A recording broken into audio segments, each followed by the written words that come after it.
एबीआर ने ना सिर्फ प्रॉपर्टी के रेट इंक्रीज किए हैं बल्कि जो प्रॉपर्टी को परचेज करते हुए हम टैक्स पे करते हैं उनको भी इंक्रीज कर दिया है।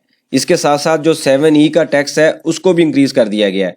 कितने % और किस तरीके से इंक्रीज हुआ है, आज के छोटे से टॉपिक के अंदर हम इसको स्टडी करते हैं। आप देखें प्रैक्टिकल लर्निंग है उसमें फ़हीम महबूब। आपके सामने मैंने एग्जांपल तो एक ड्रा की है, इसको समझने से पहले हम थोड़ा सा रिकैप लेते हैं। क्योंकि रिकैप के 2024 के अंदर अभी यानी कि इस साल 2 या 3 दिन पहले एबीआर ने जो प्रॉपर्टी वैल्यूएशन रेट्स हैं वो इशू किए हैं, रिवाइज रेट इशू कर दिए हैं। मतलब कि कुछ एरिया में डीसी रेट होता है, कुछ एरिया में एबीआर के रेट्स होते हैं। जिन एरिया में एबीआर रेट नहीं है डीसी रेट पे रजिस्ट्री होती है, जिस एरिया में डीसी रेट नहीं है एबीआर रेट पे रजिस्ट्री होती है। तो फॉर एग्जांपल कोई एक प्रॉपर्टी थी, मिसाल के तौर पे आपने 20 लाख की खरीदी है, तो जो टैक्स हम पे करते हैं ना वो हम तकरीबन 1 मिलियन 10 लाख या 20 लाख से कम अमाउंट होती है उस पर पे करते हैं। मतलब टैक्स हम कम अमाउंट पे करते हैं और जो एक्चुअल में प्रॉपर्टी होती है वो ज्यादा अमाउंट की होती है। तो गवर्नमेंट ये कहती है कि भाई आप तो इतनी की परचेज कर रहे हैं, टैक्स मुझे 1 मिलियन पे दे रहे हैं। तो अब उन्होंने क्या किया है कि ये जो 1 मिलियन का रेट है ना ये नियर टू एक्चुअल कर दिया है, मतलब बढ़ा दिए हैं रेट को, कि कुछ एरिया में तकरीबन 56 डिफरेंट सिटीज है जिनमें वो बढ़ा दिया है। अब इसको करने के बाद ना जो सबसे बड़ा मसला पैदा हुआ है, इस छोटी सी हम एग्जांपल के थ्रू ना इसको मैं आपको समझाने की कोशिश करता हूं कि प्रॉब्लम कहां पे क्रिएट हुई है। अब ये हम कहते हैं बिफोर यानी कि 1 नवंबर से ये रेट आ रहे हैं, तो हम ये कहते हैं 31 अक्टूबर पे ये वाले रेट हैं, और इसके बाद हम ये कहते हैं कि 1 नवंबर से ये वाले जो रेट हैं वो आ रहे हैं हमारे पास। अब एक प्रॉपर्टी है जिसकी वैल्यू है 20 लाख, उसके ऊपर जब आप सेल करेंगे ना तो आपको इस रेट पे इस वैल्यू पे टैक्स देना पड़ेगा 60,000 रुपया, जिसको हम 236E का टैक्स बोलते हैं। ये by the way adjustable tax होता है, बाद में आप इसको एडजस्ट भी कर सकते हैं। उसके बाद आता है कि 7E का भी एक टैक्स होता है। अगर आपकी प्रॉपर्टी की वैल्यू 25 मिलियन से ज्यादा है, कुछ एग्जम्पशंस के बाद, मैं अभी डिटेल में नहीं जा रहा क्योंकि 7E के ऊपर तो हम बड़ी डिटेल में बेशुमार लेक्चर देख चुके हैं, तो आपको 1% ऑफ दिस वैल्यू भी पे करना होता है, तो वो 20,000 है। अगर आप सर्टिफिकेट नहीं देते तो आपको ये टैक्स भी देना पड़ेगा। अब ये वैल्यू जो है ये इंक्रीज की गई है, यानी कि ये 20 लाख जिस पे टैक्स चार्ज हो रहा है उसको बढ़ा दिया गया है। अब वो 80% से अगर हम इंक्रीज करते हैं तो ये रिवाइज वैल्यू आपके पास आएगी 36 लाख। इस पे टैक्स देंगे आप 1,08,000। 7E का टैक्स फॉर एग्जांपल आपने देना है तो वो 36,000 देंगे। तो आप यहाँ पे आप देखें तो पहले आपको टोटल टैक्स देना पड़ेगा 60,000 जमा 20,000 80,000 रुपया। अब 1,08,000 जमा 36,000 144, यानी कि 1,44,000 आपको देना पड़ेगा, जो हम अज्यूम करते हैं तकरीबन 80% तक का इंक्रीज है। मतलब आप इन दोनों का डिफरेंस लें, 144 को डिवाइड करें 80 पे, तो जो वैल्यू आएगी 180% आएगी, मतलब 80% तक का इंक्रीज वो शो कर रहा है। अब ये इंक्रीज हो गया, आप टैक्स ज्यादा दे रहे हैं।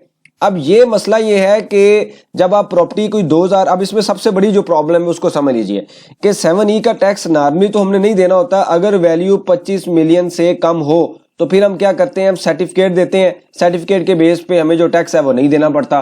तो जो कुछ लोग 2022 में ये रूल आता है, 7E का जो रूल है ना 2022 में इंट्रोड्यूस किया जाता है, तो अगर आप 2024 में प्रॉपर्टी सेल करने जाते हैं तो आपको कहा जाता है 2022 का सर्टिफिकेट भी लेके आए, 2023 का भी लेके आए और 2024 का भी लेके आए। अब इसमें बड़ा एक टेक्निकल पॉइंट है, इसको जरा गौर से समझिए कि 2022 में रेट था कम, 2021 में भी रेट जो था वो कम, 23 में भी कम है, 2024 के जून पे भी रेट कम है। लेकिन जब आप 2024 के 1 नवंबर के बाद प्रॉपर्टी सेल करेंगे तो जो टैक्सेस होंगे सारे के सारे चार्ज किए जाएंगे आज की वैल्यू के ऊपर, यानी कि 36 लाख के ऊपर, जो कि इंक्रीज वैल्यू है।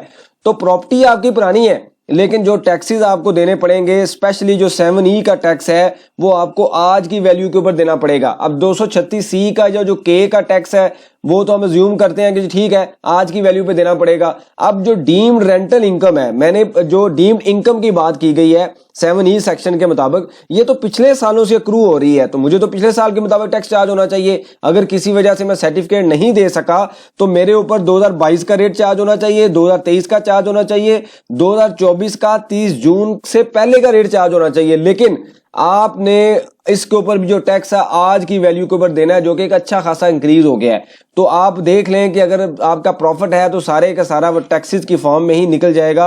अगर आपने सही तरीके से ये ट्रांजैक्शन जो है मैनेज ना की, मतलब 7E के सर्टिफिकेट ना दिए, या जो प्रॉपर्टी आप बाय कर रहे हैं उसकी वैल्यू जो आप इस तरीके से रिपोर्ट कर रहे हैं कि ऑलरेडी ज्यादा हो चुकी है, तो आप टैक्सेस की फॉर्म में आप देख लें आपका सारा प्रॉफिट जो है यहाँ से निकल जाएगा। अब मैं आपको थोड़ा सा एक्चुअल में बता देता हूं कि एक्चुअल में क्या सिनेरियो है। एक छोटी सी मैंने ये भी डायग्राम बनाई है। यहाँ पे अगर आप देखें तो 2022 में ये एरिया है एबटाबाद बाजार, मानसेरा बाजार। बाय द वे अगर आपने रेट्स देखने हैं ना तो ये 2022 के रेट हैं, यहाँ पे मैंने खोले हुए हैं। और इसी तरीके से आप जो है 2021 के जो रेट हैं एसआरओ में आए, एफबीआर की वेबसाइट पे आए, उसके बाद एसआरओ पे क्लिक कीजिए, फिर इनकम टैक्स में आए, होम के बाद एसआरओ, फिर इनकम टैक्स, और ये आपके पास सारे रेट्स आगे होंगे। तो मैंने एक सबसे पहले रेट आ रहा है एबटाबाद का, इसको कंपेयर किया है जो इसके पुराने रेट है। यहाँ पे अगर आप देखें तो पुराने रेट में जो 2022 में रेजिडेंशियल ओपन प्लाट का जो रेट आ रहा था वो 4000 था, अब स्क्वायर फुट था। अब जो है वो 2024 के अंदर ये हो गया 5790, जो कि तकरीबन 43% इंक्रीज हुआ है। हमने अभी स्टडी किया है कि अप टू 80% तक इंक्रीज किया गया है। मतलब जो वैल्यू है वो तकरीबन कुछ एरिया में 80% तक बढ़ाई गई है, कुछ एरिया में 10% बढ़ाई गई है। इन दो एरिया में अगर आप देखें, मानसेरा रोड पे पहले था 2834, अब है 4504, तो 159% इंक्रीज किया गया है। मतलब अप टू 80% बढ़ा दिया गया है। तो इनडायरेक्टली आप कह सकते हैं जो टैक्सेस है वो भी उसी रेशो से बढ़ेंगे।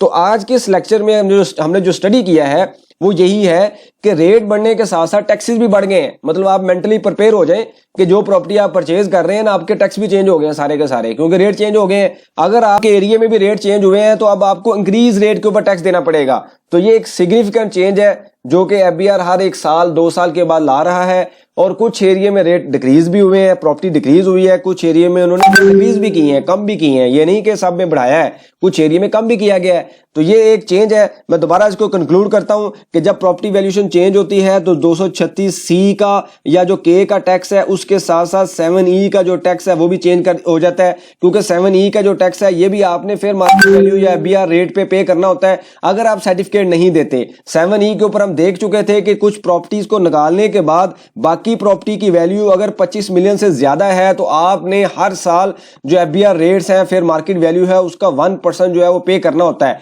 तो जब आप प्रॉपर्टी सेल करते हैं तो आपको कहा जाता है कि आप सर्टिफिकेट लेके आए या 7E का टैक्स पे करें। तो अगर आपकी प्रॉपर्टी पुरानी है तो आपको 2022 का भी सर्टिफिकेट देना पड़ेगा, क्योंकि ये रूल आया था 2022 में। तो 2023 का भी देना पड़ेगा, 2024 का भी देना पड़ेगा।